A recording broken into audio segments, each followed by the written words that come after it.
श्री शिवाय नमस्तुभ्यम हर हर महादेव। देखिए दोस्तों, आज का यह वीडियो आप सभी के लिए बहुत ही खास होने वाला है। देखिए, सावन का बहुत ही पवित्र महीना चल रहा है और कल एक अद्भुत और दुर्लभ संयोग बन रहा है। देखिए, कल दिनांक 7 अगस्त को ही सावन मास की हरियाली तीज यानी कि तृतीया तिथि है और ये बहुत ही बड़ी तीज है आपकी इच्छाओं की पूर्ति के लिए। जो भी सुहागिन महिलाएं हैं तो उन्हें तो यह उपाय अवश्य ही करना चाहिए। साथ ही साथ जिन भी बच्चों का विवाह नहीं हो पा रहा है उन्हें भी आज के ये उपाय करना चाहिए। देखिए, बहुत ही प्यारे से और सुंदर से उपाय होने वाले हैं। आज की इस पूरे वीडियो में हम आपको 2 से 3 बहुत ही चमत्कारिक उपाय बताने वाले हैं। देखिए, ये दिन बहुत ही खास होता है क्योंकि यह जो दिन है महादेव की कृपा के साथ साथ आपको माता पार्वती की कृपा भी प्राप्त करवाता है। और यदि आप इस दिन हरी चूड़ियों का चमत्कारिक उपाय करते हैं तो मात्र 24 घंटे के अंदर ही आपकी जो मनोकामना है वह निश्चित ही परिपूर्ण हो जाती हैं। तो बहुत ही प्रभावशाली यह उपाय है। देखिए, पूज्य गुरुदेव की ही कथा को सुनकर के और समझ कर के ही आपको समझाने का पूरा प्रयास करेंगे, लेकिन उससे पहले वीडियो को लाइक करें, चैनल को सब्सक्राइब करें और सभी शिवभक्त कमेंट में श्री शिवाय नमस्तुभ्यम या फिर ओम नमः शिवाय जरूर लिखें। देखिए, यह दिन बहुत ही खास है। यह जो दिन है भगवान शिव और माँ पार्वती के मिलन का दिन होता है और इस दिन हरे रंग की चूड़ियाँ पहनना या फिर हरे रंग के वस्त्र पहनना बहुत अधिक सर्वोत्तम होता है। तो चलिए दोस्तों, जानते हैं पहले उपाय के बारे में। यह उपाय विशेषकर ऐसे लोगों को करना है जिनके घर में पति पत्नी में बहुत अधिक लड़ाई झगड़े होते हैं या फिर जिन भी बच्चों का विवाह नहीं हो पा रहा है तो उन्हें भी यह चमत्कारिक उपाय करना चाहिए। तो देखिए, इस उपाय के लिए आपको 2 जोड़ी हरी चूड़ियाँ लेनी है। मात्र आपको हरी चूड़ियाँ इस एक जगह बांध करके आ जानी है। आपकी जो भी गरीबी हैं, जो भी आपके जीवन में कष्ट चल रहे हैं, संकट चल रही हैं, बाधाएं चल रही हैं, आपके घर में जो भी लड़ाई झगड़े चल रही हैं, वह सभी समस्याएं समाप्त हो जाती हैं। तो देखिए, आपको 3 वृक्ष हम बताने वाले हैं जिन पर आपको ये हरी चूड़ियाँ बांधनी है। और यदि आप इन वृक्षों पर ये चूड़ियाँ बांध देते हैं तो आपकी जो जन्म जन्मांतर की गरीबी है वह समाप्त हो जाती है। देखिए, पहला जो वृक्ष है वह है शमी का वृक्ष। यदि आपके घर में किसी भी व्यक्ति के ऊपर शनि की 7.5 चल रही हैं, शनि की ढैया चल रही हैं, तो आप यह जो हरी चूड़ियाँ हैं शमी वृक्ष पर बांध सकते हैं। देखिए, शमी का जो वृक्ष है भगवान भोलेनाथ और माता पार्वती के मिश्रित स्वरूप का एक स्वरूप है और शमी के वृक्ष को उमा महेश्वर भी कहा जाता है। तो देखिए, आपको भगवान शिव और माँ पार्वती का स्मरण करते हुए ये जो हरी चूड़ियाँ हैं शमी के वृक्ष में बांध देना है। अगर आप वृक्ष पर यह चूड़ियाँ बांध नहीं सकते हैं तो आप वृक्ष के नीचे भी ये चूड़ियाँ अर्पित करके आ सकते हैं। विशेषकर आपको सूर्यास्त से पहले पहले ही यह कार्य करना है। तो इस प्रकार से आप मात्र 2 हरी चूड़ियाँ भी बांध करके आ सकते हैं। अब दोस्तों, यदि आपके आसपास शमी का वृक्ष नहीं है तो आपको धतूरे के वृक्ष पर इन 2 हरी चूड़ियों को बांध देना है। धतूरे का वृक्ष जो है वह स्वयं भगवान शिव का ही रूप है। देखिए, ये जो वृक्ष है स्वयं काल भैरव के अंश से उत्पन्न हुआ है। तो देखिए, हरियाली तीज के दिन आपको 2 हरी चूड़ियाँ धतूरे के वृक्ष पर बांधनी है। अब दोस्तों, तीसरा जो वृक्ष है बेलपत्र का वृक्ष, जहाँ पर सदैव भगवान शिव और माता पार्वती का निवास माना जाता है।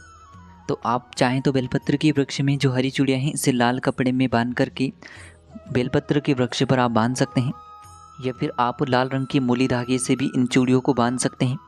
तो विशेषकर आपको इन तीनों ही वृक्षों में से केवल एक वृक्ष के वहाँ पर यह हरी चूड़ियाँ बांध करके आनी है। विशेषकर आपको सूर्यास्त से पहले यह हरी चूड़ियाँ बांध करके आनी है।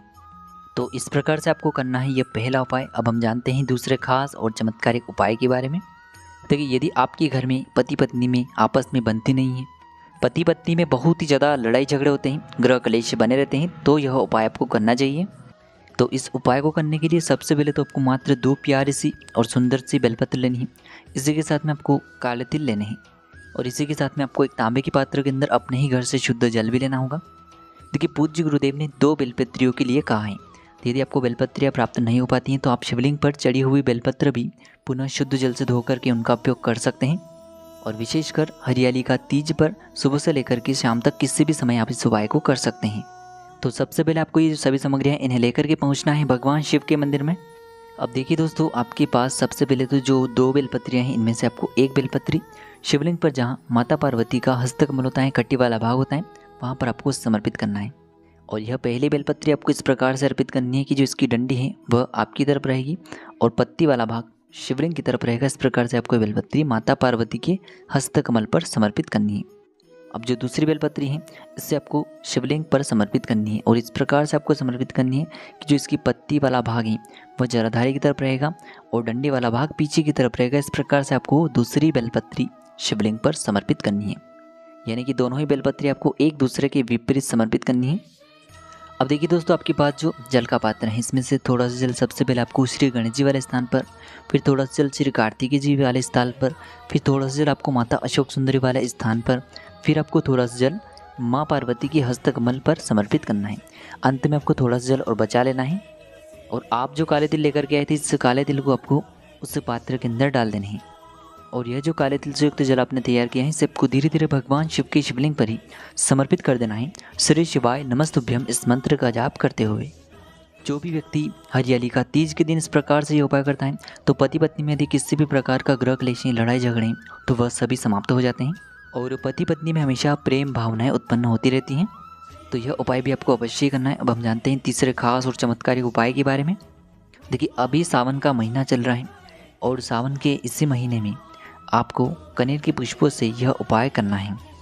तो देखिए, इस उपाय को करने के लिए सबसे पहले तो आपको 2 कनेर के पुष्प लेने हैं। सामने आपको स्क्रीन पर दिखाए जा रहे हैं।